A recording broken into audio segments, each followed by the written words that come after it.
మనం అన్బ్లాక్డ్ డ్రిప్పర్ వేయడం వల్ల మామూలు డ్రిప్పర్ అయితే ఆ ప్లేస్లో ఈ విధంగా వచ్చేస్తుంది. అన్బ్లాక్డ్ డ్రిప్పర్ చూడండి, ఇది మనకు 3 లీటర్ పర్ అవర్ పడేది, దగ్గర దగ్గర 1 మీటర్ కవర్ చేసింది చూడండి.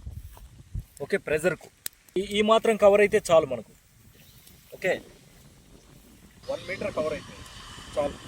ఇక్కడ మొత్తం వేరు వ్యవస్థ తడిచిపోతుంది. మొక్క పెద్దది అయ్యే కొద్దీ మనము ఏదైతే పైప్ ఈ విధంగా పెట్టుకొని ఇక్కడ కూడా డ్రిప్పర్ పెట్టుకుంటే నీట్గా సెట్ అయిపోతుంది. ఇది అది టామరెండ్. సో చింతలో మంచి వెరైటీస్. సో మనం దీనికి కూడా అన్బ్లాక్ డ్రిప్పర్స్ పెట్టించడం జరిగింది. ఒకసారి జాగ్రత్తగా గమనించండి. సో అన్బ్లాక్ డ్రిప్పర్స్ ఫ్లవర్ షేప్లో వస్తుంది చూడండి. వీటన్నిటికీ నేను గమనించినప్పుడు ఏంటంటే సరిగా నీళ్లు పడక చెట్టు ఎదుగుదల తక్కువ ఉన్నింది. ఎప్పుడైతే అన్బ్లాక్ డ్రిప్పర్స్ పెట్టించానో నాకు కూడా కొద్దిగా టెన్షన్ తగ్గింది. నీట్గా బ్లాక్ అవ్వడానికి అవకాశమే ఉండదు. ఓకే, సో దీనికి ఫ్లవర్ లాగా పడేది కనిపిస్తుందా? గాలికి ఇంకా మనకు కనపడలేదు చూడండి. ఆ వాటరు ఫ్లవర్ లాగా పడుతుంది. ఓకే, సో ఆ విధంగా